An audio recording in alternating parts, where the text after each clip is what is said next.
beacon to the rest of the world. And not just for our system of government, but for how it makes people feel inside.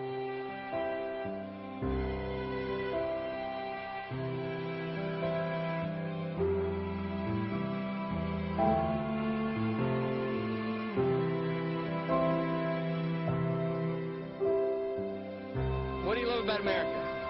I just love the country and the people. I love America because I'm free.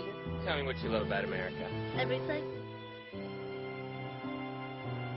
The founders didn't write the Constitution and the Bill of Rights with all this bravado and confidence. They wrote those documents in fear. They had come, or their families had, from places where people they knew were hung for speaking up for their rights. Reading the Constitution, there were moments where I really felt the presence of, the fragility and the beauty that was in that original dream of this country being founded in this way, and that incredible hope that went into those documents, and the incredible, I almost felt around me the protection that those documents give me and my children, very personally. And then I felt them threatened.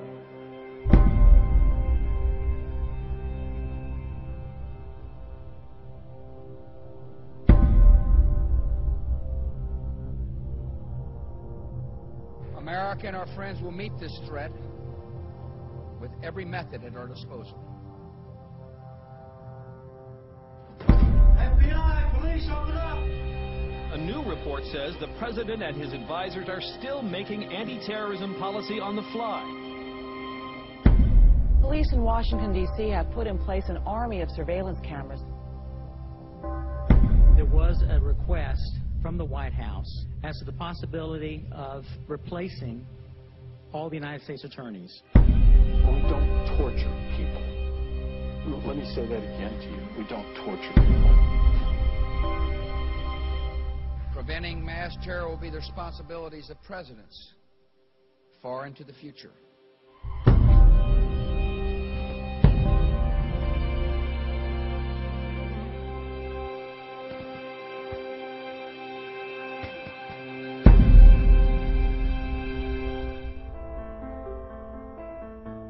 I've always been a writer, and I write about politics and social issues.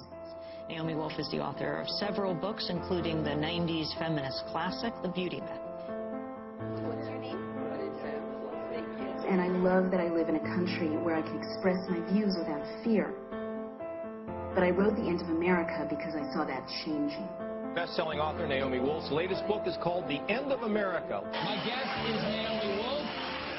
She is an enemy combatant. Comparing George Bush to Hitler is pretty, it's off the deep end. We're done. That's all we got. Naomi Wolf.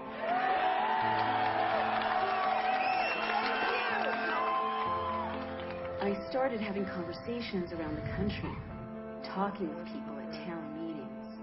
One dimension, which is very possible to say. The state is legalizing torture.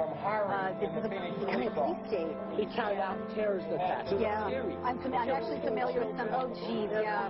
And you know what really has to happen in this country is real debate has to go back to the citizens.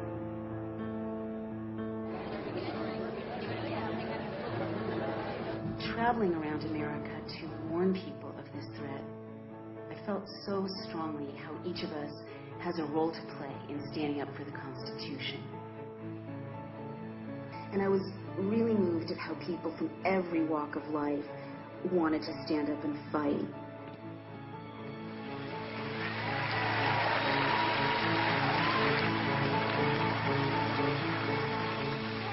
So tonight I'm going to talk to you about some very disturbing warning signs that we have to pay attention to and rise up to confront.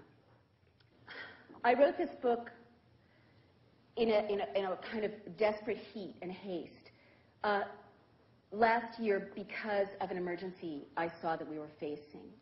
I have this friend. She and I often talk about news events together. And we would talk about the Bush administration and things that were happening, and she kept saying, they did this in Germany. They did this in Germany. And at first, really, I have to tell you, I thought that this was crazy talk, so extreme and so out there. And right? And I really dismissed it. And she didn't drop it. She kept saying they did this in Germany. Finally, she sat me down and she put a stack of books in front of me and she pretty much said, read. And I started to read.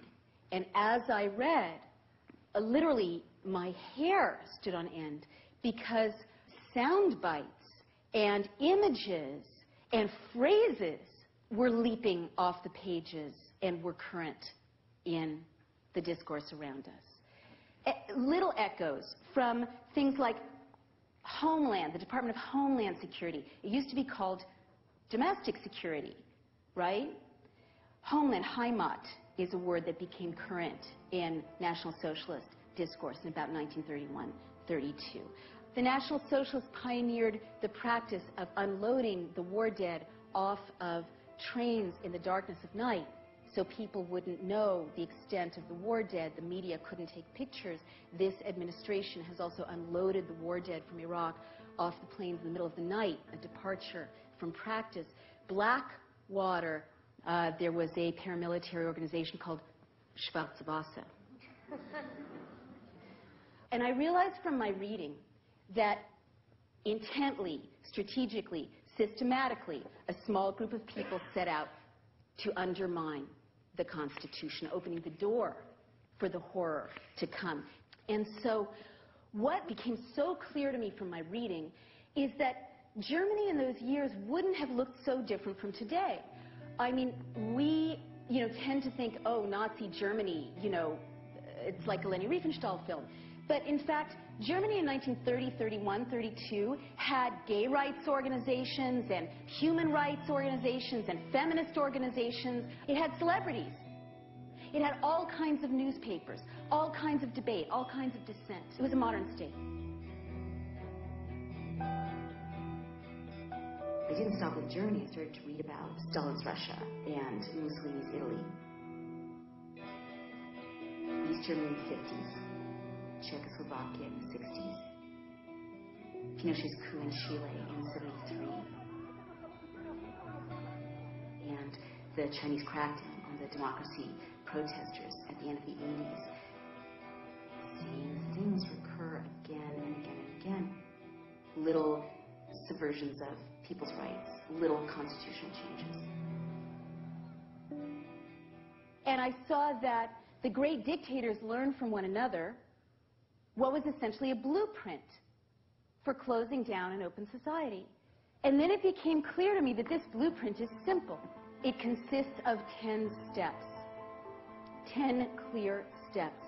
And then what became so chillingly clear to me is that these 10 steps are in place in the United States today. Fear is the most devastating of all the threats we can have in a democracy.